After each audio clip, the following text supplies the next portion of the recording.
Hi hello నమస్తే welcome back to A to Z వంటలు. ఈరోజు వీడియోలో మష్రూమ్ కర్రీ సింపుల్గా ఎలా చేసుకోవాలో చూపిస్తాను.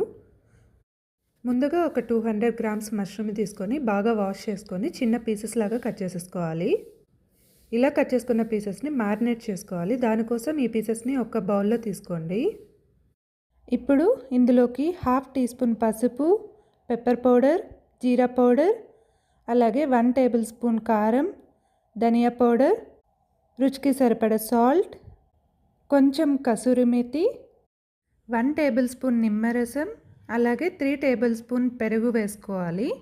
ఇలా వేసుకొని బాగా మిక్స్ చేసి ఒక 15 to 20 మినిట్స్ పక్కన పెట్టేసేయండి. ఇప్పుడు 3 మీడియం సైజ్ ఆనియన్స్ని తీసుకొని చిన్నగా కట్ చేసుకోండి.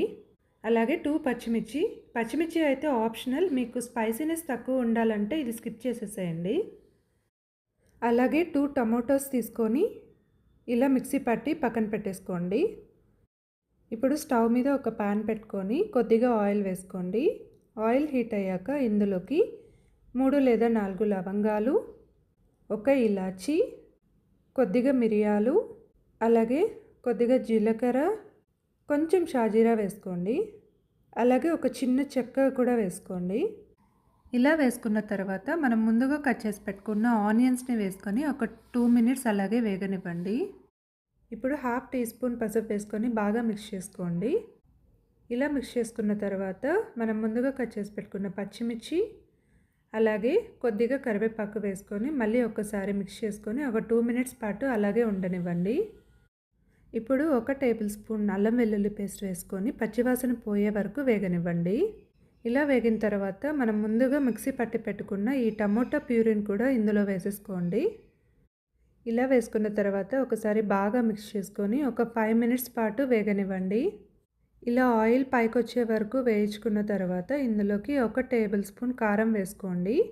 ఆల్రెడీ మష్రూమ్లోకి 1 స్పూన్ వేసాం కాబట్టి ఇప్పుడు సరిపోతుంది.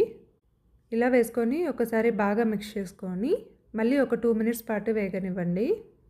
ఇప్పుడు మనం ఆల్రెడీ మ్యారినేట్ చేసి పెట్టుకున్న ఈ మష్రూమ్ పీసెస్ని ఇందులో వేసేసుకొని ఒకసారి బాగా మిక్స్ చేసుకోండి. ఇలా మిక్స్ చేసుకున్న తర్వాత మూత పెట్టేసి ఒక 15 మినిట్స్ పాటు సిమ్లోనే పెట్టి ఉడికించుకోండి. 15 మినిట్స్ తర్వాత మూత ఓపెన్ చేసి ఒకసారి బాగా మిక్స్ చేసుకొని ఉప్పు కారం ఒకసారి చెక్ చేసుకోండి. అలాగే పీస్ కూడా ఉడికిందో లేదో ఒకసారి చూసుకోండి. ఇందులో మీకు ఏదైనా తక్కువ అనిపిస్తే యాడ్ చేసేసుకుంటే సరిపోతుంది. అంతే అండి, ఎంతో టేస్టీగా ఉండే సింపుల్గా చేసుకునే మష్రూమ్ కర్రీ అయితే రెడీ అయిపోయింది. ఇది చపాతీలకు కానీ రైస్లకు కానీ చాలా బాగుంటుంది. మీరు ఒకసారి ట్రై చేసి ఎలా ఉందో కామెంట్ చేయండి. ఈ వీడియో నచ్చినట్లయితే లైక్ చేయండి, అలాగే షేర్ చేయండి. ఇలాంటి మరిన్ని వీడియోస్ కోసం నా ఛానల్ని సబ్స్క్రైబ్ చేసుకోండి. Thanks for